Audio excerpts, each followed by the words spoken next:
Hello everyone. तो आप सबका स्वागत है हमारी एक और नई वीडियो में।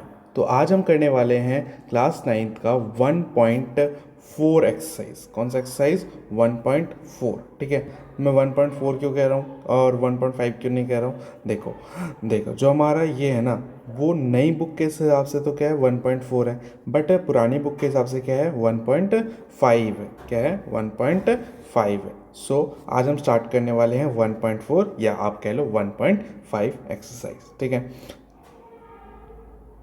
सो फर्स्ट क्वेश्चन इज, हमें बताना है कि classify the numbers as rational और इर्रेशनल। ठीक है। तो हमें यहाँ पर बहुत सारे नंबर दे रखे हैं, इन नंबर में से हमें बताना है कि कौन सा रैशनल है, कौन सा इर्रेशनल है। ठीक है। तो इस क्वेश्चन में सबसे पहला क्वेश्चन क्या है हमारा? सबसे पहला क्वेश्चन है हमारा 2 - √5। ठीक है। अब जैसा कि हमें पता है कि जो ये √5 है, ये क्या है? एक इर्रेशनल है। क्या है? इर्रेशनल है। तो अगर √5 इर्रेशनल है, तो अगर ये किसी का माइनस होगा तो वो कंप्लीट भी क्या हो जाएगा? इर्रेशनल हो जाएगा। इसी वजह से ये क्या है? इर्रेशनल है। ठीक है। अब सेकंड वाला तो आप बोलोगे भैया इसमें भी √23 है, तो ये भी रैशनल होना चाहिए। नहीं, देखो क्यों? क्योंकि 3 प्लस रूट 23 है ना, ढंग से लिख देता हूँ, 3 प्लस √23। ठीक है, ब्रैकेट के अंदर है -√23। जैसे मैं इसको ब्रैकेट से निकालूंगा तो क्या होगा? 3 प्लस √23 माइनस √23। अब इससे क्या होगा? +√3 प्लस √23 और -√23 क्या हो जाएंगे? कैंसिल आउट हो जाएंगे। बचेगा क्या? 3। और 3 क्या है? एक रैशनल नंबर है। क्या है? एक रैशनल नंबर है। ठीक है। So next question, third question is, हम क्या है कि 2 √7, क्या है? 2 √7 डिवाइडेड बाय 7 √7। ठीक है, 7 √7। तो यहाँ पे क्या है? अब बोले भैया यहाँ पे फिर से √7 है, तो ये क्या इरेशनल होगा या रैशनल होगा? क्योंकि इसमें दो दो √7 है, तो ये बिल्कुल इरेशनल होगा, क्योंकि √7 से √7 कैंसिल हो जाएगा। क्या बचेगा? 2/7। और 2/7 क्या है? एक रैशनल नंबर है, क्योंकि रैशनल नंबर क्या होता है? जिसे हम p/q की फॉर्म में लिख सकते हैं। ठीक है। अब नेक्स्ट क्वेश्चन क्या है? 1। ठीक है, तो 1/√2। अब नीचे √2 है, इसका मतलब ऑब्वियसली ये क्या है? हमारा इररेशनल है। ठीक है। तो सिंपल सा फंडा है, जिसमें भी रूट आएगा वो हमारा क्या है? इररेशनल है। ठीक है। अब मेन क्वेश्चन आता है कि भैया ये जो 2 पाई है, ये क्या है? क्योंकि पाई की वैल्यू तो हमने पढ़ी है कि 22/7 होती है ना। तो क्या ये रैशनल होगा? तो ये रैशनल नहीं है, ये इररेशनल है। ये इररेशनल क्यों है? देखिए, इसके इररेशनल होने के पीछे रीज़न ये है कि जब हम 22 को 7 से डिवाइड करते हैं तो हमारा जो आता है वो 3.14 और डॉट डॉट, और ये कम्प्लीटली आता रहता है, तो आता रहता है। ठीक है, ख़त्म नहीं होता। तो ये कैसा है? एक नॉन टर्मिनेटिंग है। कैसा है? नॉन टर्मिनेटिंग है।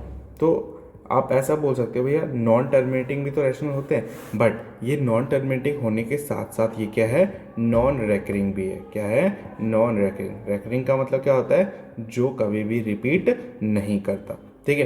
तो जिसमें नॉन टर्मिनेटिंग और नॉन रेकरिंग दोनों आ जाए वो क्या हो जाता है? हमारा इर्रेशनल। इसी वजह से जो हमारा पाई है वो क्या है?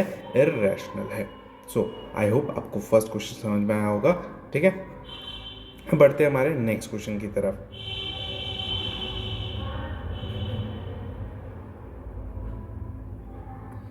So next question is, simplify each of the following expression. ठीक है। अब यहाँ पे हमें 3-4 एक्सप्रेशन दे रखी है और बोला गया है कि इनको क्या करना है? हमें सिंप्लीफाई करना है। क्या करना है? सिंप्लीफाई। सो सिंप्लीफाई करने के लिए हमें इनको क्या करना पड़ेगा? देखो, सबसे पहले ये है 3 प्लस √3 प्लस 2 प्लस √2। क्या करेंगे? ये मल्टीप्लाई हो जाएंगे। कैसे मल्टीप्लाई होंगे? देखो ध्यान से। अगर ये जो 3 है ये इस 2 से मल्टीप्लाई करेगा तो क्या हो जाएगा? 3 × 2। ठीक है। प्लस फिर ये 3 मल्टीप्लाई करेगा? इस √2 से, तो क्या हो जाएगा? 3 × √2। ठीक है। अब ये 3 का मल्टीप्लाई हो गया। अब जो बचा √3, अब √3 पहले इस 2 से करेगा, तो √3 के पहले क्या है? प्लस है, तो √3 इंटू में क्या रहेगा? 2।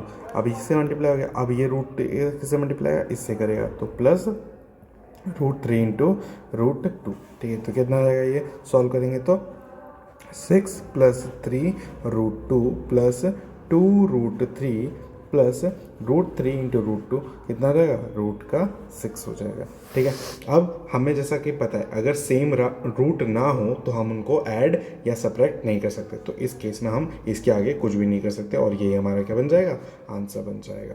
सो नेक्स्ट पार्ट देखते हैं इसका।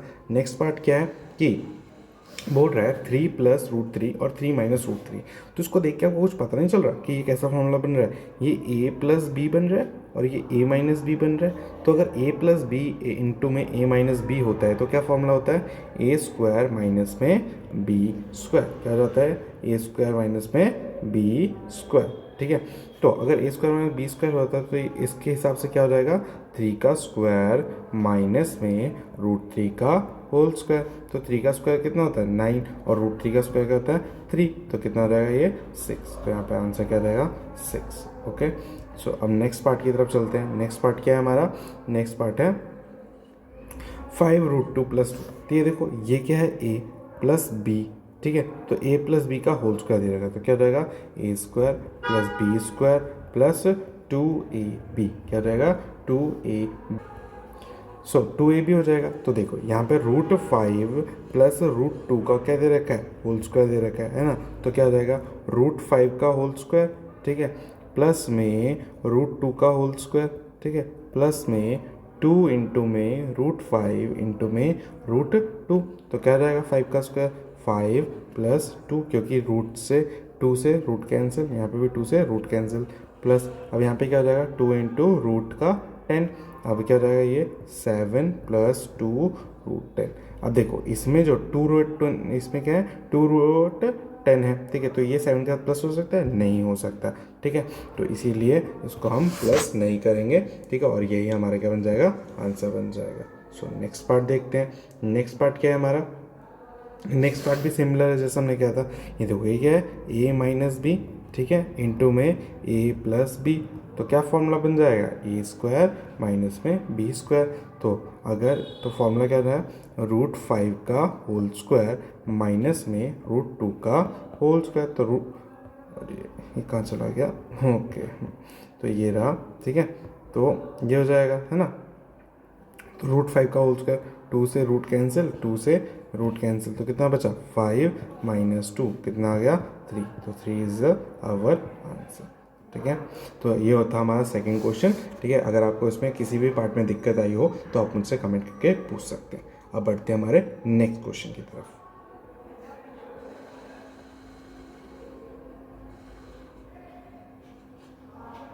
ठीक है, तो नेक्स्ट क्वेश्चन क्या बोल रहा है, मार्कर किंग चेंज कर लेता हूँ। ठीक है, तो देखो नेक्स्ट क्वेश्चन क्या बोल रहा है कि recall pi is the defined as the ratio of the circumference. इसका रेशियो है सर्कमफेरेंस, जिसे हम सी बोलते हैं, of the circle and diameter. ठीक है, तो क्या बोलना चाह रहा है कि जो पाई है वो क्या है, हमारा सर्कमफेरेंस और डायमीटर का क्या है, रेशियो है। ठीक है, तो अगर pi is equals to c/d है, तो this seems to contradict the fact that pi is rational number. तो how will you resolve this contradiction. तो इसके कहने का मतलब यह है कि जो सर्कल होता है ना, तो सर्कल का ये जो होता है इसको क्या बोलते हैं, सर्कमफेरेंस, और जो ये होता है इसको क्या बोलते हैं, डायमीटर। ठीक है, तो जो पाई बोल रहा है, पाई क्या है, वो है सर्कमफेरेंस अपॉन डायमीटर। बट हमने पाई को क्या बोल रखा है, ये एक इरेशनल है। अगर ये इरेशनल है तो उसको हम कैसे, किस तरीके से p/q की फॉर्म में ले सकते हैं। तो इसका आंसर ये है कि ये कॉन्ट्रडिक्शन नहीं है। ठीक है, कॉन्ट्रडिक्शन नहीं है। क्यों नहीं है, क्योंकि जब भी हम किसी चीज़ को मेज़र करते हैं तो वो एग्जैक्ट तो होता नहीं है। ठीक है, जैसे हम यहाँ पे मेज़र कर रहे हैं तो स्केल पे मेज़र करते हैं, है ना। तो जब भी हम मेज़र करते हैं तो वो एग्जैक्ट नहीं होता। क्या नहीं होता, एग्जैक्ट नहीं होता। हम क्या करते हैं, उसको अप्रॉक्सीमेट में लेते हैं। क्या लेते हैं, अप्रॉक्सीमेट में लेते हैं। अप्रॉक्सीमेट वैल्यू में लेते हैं। तो अप्रॉक्सीमेट वैल्यू में लेने की वजह से क्या होता है कि हमारा जो वैल्यू आती है वो एग्जैक्ट वैल्यू हमें मिलती नहीं है। ठीक है, इसी बात से हम ये कह सकते हैं कि जो C और D है वो भी क्या होंगे, जो C और D होंगे ये दोनों के भी क्या होंगे, इर्रेशनल होंगे। क्या होंगे, इर्रेशनल होंगे। और अगर इर्रेशनल का अगर हम डिवाइड करें, ठीक है, और वही दोनों इसके पाई के रेशियो में, इसका मतलब क्या है, पाई भी हमारा क्या होगा, इर्रेशनल होगा। क्या होगा, इर्रेशनल होगा। आई होप ये क्वेश्चन आपको समझ में आया हो। ठीक है, अब बढ़ते हैं नेक्स्ट क्वेश्चन की तरफ। नेक्स्ट क्वेश्चन जो है हमारा वो है रैशनलाइज करना। क्या है? रैशनलाइज करना। ठीक है, रैशनलाइज कैसे करते हैं? देखो सबसे सिंपल है, अगर हमारा 1/√7 है, ठीक है, क्या है? 1/√7 है, तो हमें क्या करना है? सिर्फ सिंपली √7 से ऊपर नीचे मल्टीप्लाई कर देना है। तो तुम बोलोगे भैया ऐसा हम कैसे कर सकते हैं? देखो अगर हम √7 से ऊपर नीचे मल्टीप्लाई करते हैं तो इससे अगर हमें काटे तो कट सकता है ना। ठीक है, तो इससे कोई इफेक्ट पड़ेगा? नहीं पड़ेगा, 1/√7 दोबारा वापस आ जाएगा। बट इसका इफेक्ट होता है। क्या इफेक्ट होता है? देखो जब हम ऐसा करते हैं तो क्या होता है? √7 ऊपर आ जाता है और √7 इंटू √7 कितना हो जाता है? रूट का 49। और रूट का 49 क्या होता है हमारा? क्या होता है ये? नीचे 7 हो जाता है। अगर नीचे हमारा रूट नहीं हो तो हमने क्या कर दिया? इसको रैशनलाइज कर दिया। रैशनलाइज करने का मतलब क्या है कि आपको डिनोमिनेटर में रूट नहीं छोड़ना। डिनोमिनेटर में रूट नहीं छोड़ना है। ठीक है, हमको क्या नहीं करना है? डिनोमिनेटर में रूट नहीं छोड़ना। ठीक है, हम नेक्स्ट क्वेश्चन देखते हैं। नेक्स्ट क्वेश्चन भी सिमिलर सा है। नेक्स्ट क्वेश्चन में क्या है?